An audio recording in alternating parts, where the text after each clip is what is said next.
আসসালামু আলাইকুম প্রিয় ফুটবল ফ্যান্স।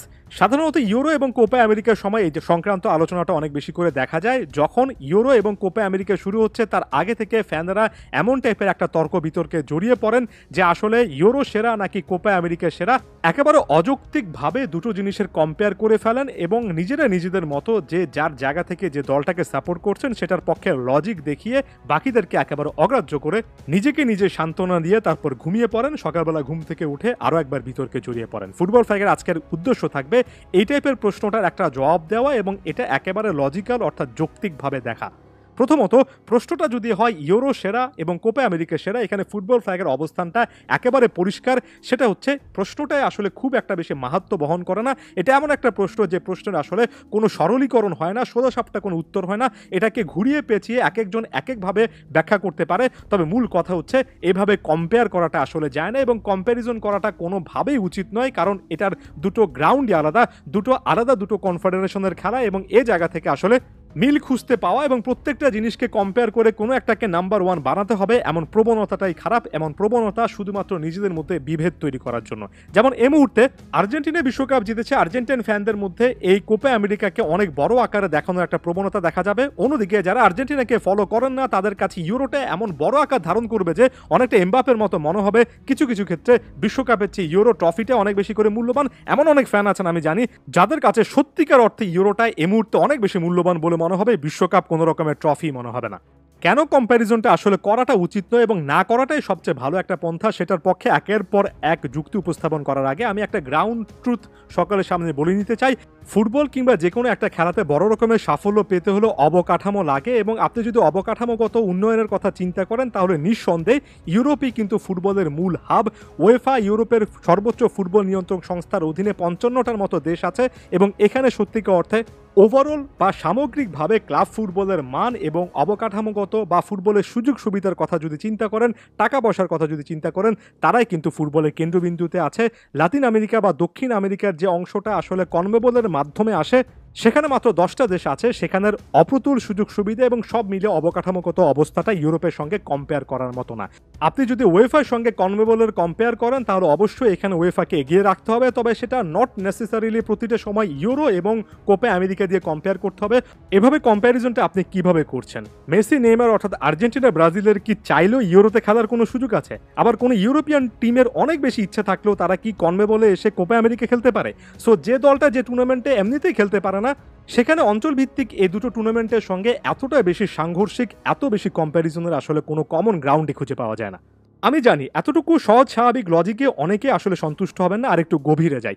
একটা টুর্নামেন্টে যে দেশগুলো খেলে আপনি যদি ওভারঅল তাদের মানের কথা চিন্তা করেন তাহলে ফিফা র্যাঙ্কিং এবং তাদের সাম্প্রতিক পারফরমেন্সটা অনেক ভালো একটা পরিচায়ক হতে পারে।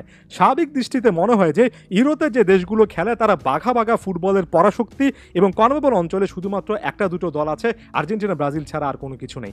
এটা আসলে ফুটবলের ব্যাপারে কম নলেজ যাদের তারাই অনেক বেশি করে ঢাল হিসেবে ব্যবহার করেন বলে আমার কাছে মনে হয়। কারণ আপনি যদি ফিফা র্যাঙ্কিং দেখেন, কনমেবলে যে 10টা দলের কথা বলছি, এই সদস্য 10টা দলের মধ্যে সবার যদি আপনি ফিফা র্যাঙ্কিং দেখে আসেন দেখবেন যে সেরা 42টা দলের মধ্যে সেখানে 7টা দলকে পাওয়া যাবে। এরপর ভেনেজুয়েলার ফিফা র্যাঙ্কিং 54, প্যারাগুয়ের 56, বলিভিয়ার 85। একমাত্র বলিভিয়াকে বাদ দিলে বাকিদের ফিফা র্যাঙ্কিং যথেষ্ট সম্ভ্রান্ত বলা চলে এবং কি প্যারাগুয়ের ফিফা র্যাঙ্কিংও 56। আপনি যদি এরপরে ওয়েফাতে চলে যান, ওয়েফা ভুক্ত দলগুলোর মধ্যে একেবারে শেষের দিকে গেলে 210 নম্বর পজিশনও ওয়েফার কোনো একটা সদস্য পদ রয়েছে এমন টাইপের দল বা দেশ খুঁজে পাবেন। এবং উপরের দিকে এই দেশগুলোর দিকে যদি তাকান 210 থেকে 203, 2, 171, 164 এই দলগুলোর বিপক্ষে নিয়মিতভাবে কিন্তু আসলে ইউরোপিয়ান অনেক পরাশক্তি দল খেলে, অনেকগুলো ম্যাচ খেলার সুযোগ পায়, যেটা আসলে মেসি, নেইমাররা আর্জেন্টিনা জাতীয় দলে বা ব্রাজিল জাতীয় দলে এদের বিপক্ষে খেলার কখনো সুযোগ পান না। যদি পেতেন, নেইমারের গোল এতদিনে 100 ছাড়িয়ে যেত, মেসির গোল এতদিনে 150 ছাড়িয়ে যেত, বা এমন টাইমের সুযোগ তারা আসলে পেতেন। এখানে একটা জিনিস খেয়াল করবেন খুবই সচেতনভাবে, আমি কিন্তু বিশ্বকাপ ফাইনালের কথা বলছি না, ফিনালিসিমের ফাইনালের কথা বলছি না। আমি এই জিনিসটা মোটেও একটা স্ট্রং যুক্তি হিসেবে দাঁড় করাতে চাই না যে বিশ্বকাপের ফাইনালে ফ্রান্সের বিপক্ষে আর্জেন্টিনা জিতেছে তার মানে হচ্ছে কোপা আমেরিকা এবং ইউরোর লড়াইয়ে যেহেতু কোপা আমেরিকার অঞ্চলের আর্জেন্টিনা জিতেছে তার মানে কোপা আমেরিকা ট্রফিটার দাম বেড়ে গিয়েছে।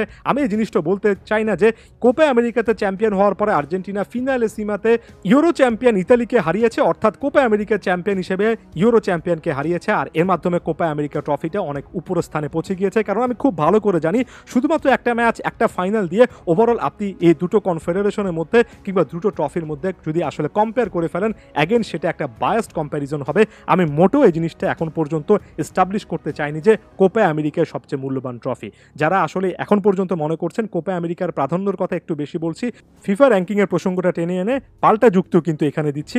এই জিনিসটা মাথায় রাখবেন যখনই আপনি কোপা আমেরিকা বা এমন টাইপের একটা টুর্নামেন্ট দেখেন, হট ফেভারিট হিসেবে আর্জেন্টিনা, ব্রাজিল এবং কখনো কখনো চিলি, কখনো বা উরুগুয়ে, খুব বেশি হলে আপনি তিনটা দলকে খুঁজে পাবেন। কিন্তু আপনি যদি ইউরোর দিকে তাকান, যেমন সর্বশেষ চ্যাম্পিয়ন হয়েছিল ইতালি, এর আগে পর্তুগাল, এর আগে দুবার স্পেন, মাঝখানে একবার আবার গ্রিস, এর আগে ফ্রান্স, জার্মানি, ডেনমার্ক, অনেক দলকে খুঁজে পাবেন।